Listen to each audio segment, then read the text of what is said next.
everybody, my name is CulBlu, and I'm joined here yet again with my friend dragondrop, and we are bringing you guys a TLDW of our video that was literally too long, didn't watch. So, the whole topic of this video is going to be the topic of the... where is it? There it is. The whole entire topic of the ESL TV Brazil loses casters, and like I said, this is a TLDW version, because dragondrop and I previously made a video where we sat down and we read through every single line and we analyzed every single thing, and then we talked on our opinions on this. And needless to say, that video lasted 2 hours, and we realized that some people don't want to sit there and watch it for 2 hours. So, nonetheless, dragondrop, would you like to say hello to all the beautiful people out there, please? Hello, everyone. I'm glad to be back, even though it's late. It's later than it was before. So, just really quickly, here's the original article. This will be linked below, so you guys can go check it out. This is the article that we tried to read through so people can get through it. It's like a wall of text. It's a lot of stuff. And people's like, holy crap, wall of text. So what we did was we went through, we made a wall of video, and that was great. So without further ado, we're going to go ahead and make this video as short as possible. Dragondrop, you're going to talk about the first talking point, which is what happened. Yeah, I'll keep this as succinct as possible. So basically what happened was that ESL TV started out as casting organization to foster the Brazilian tournaments, right? I mean, they were putting on tournaments, and then eventually they had to put up casters of their own. And yeah, eventually it became so large, and they did grow so that they had offers and to cast other international tournaments, Star Ladder, something like that. And eventually that took over. What the hell is that? Sorry, go ahead. Keep going. Pretend that didn't happen. Okay. Eventually that took over so much time and so much focus from the casters that they didn't want to, that they didn't want to cast Brazilian Dota anymore, and there wasn't so much time for that. So there was one major point of contention, and there were some new casters hired to try and help out with the sort of workload.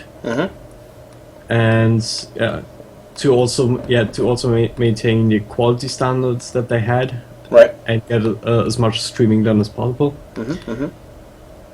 And yeah, those new people weren't really welcomed all that favorably. Cause, yeah, I don't know, just more people riding in the coattails of the ones that came before them, right? Apparently, and also another guy that had some issues with public relations, you could say, was dismissed from the group, and that also gave some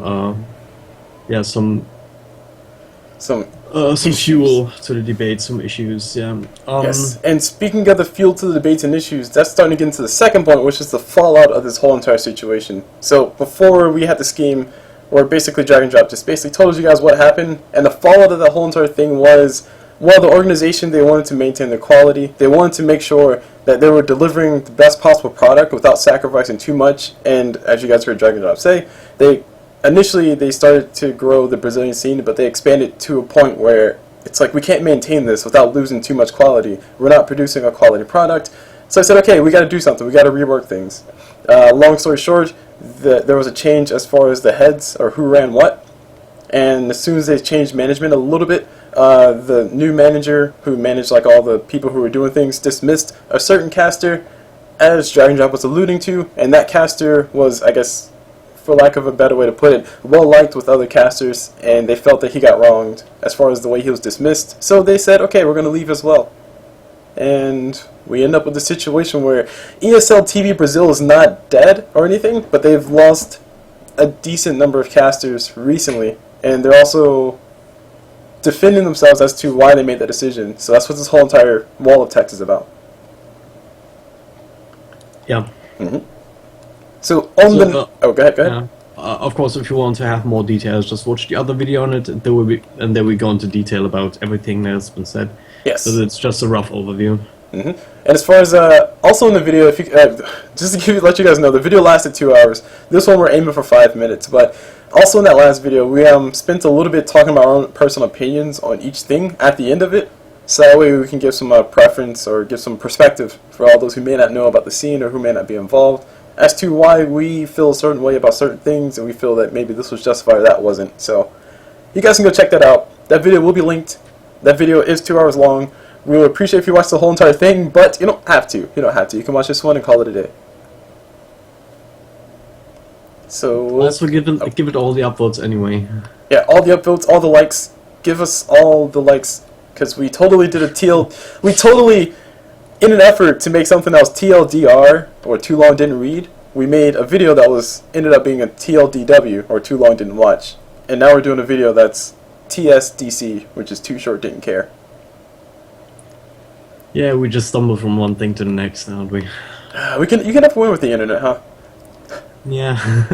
Alright, so with all that said, without stalling too much on Drag and Drop, if people like you as far as a person and what you've done for them, where can they find you if they really want to find you? Best ways would be Twitter at dragondrop or on Twitch, which is also dragondrop. Mm-hmm. And as far as for me, you guys can find me on my YouTube page, which is probably where you're watching this, which is youtube.com/user/CulBlu CulBlu Dota. Check it out. Also stuff. And Twitter, which is at CulBlu the same thing. So without further ado, we're going to go ahead and cut the video there because we don't want it to go too terribly long. Hopefully we hit 5 minutes. I can't really tell just yet, but we'll see very soon. So as always with our videos, or as always with the videos for CulBlu, and also on behalf of Drag and Drop, we hope you guys enjoyed it. We hope these situations do get sorted out, and we wish the best for everybody who's involved. So with that said, hope you guys enjoyed it, and we'll see you guys whenever. See ya.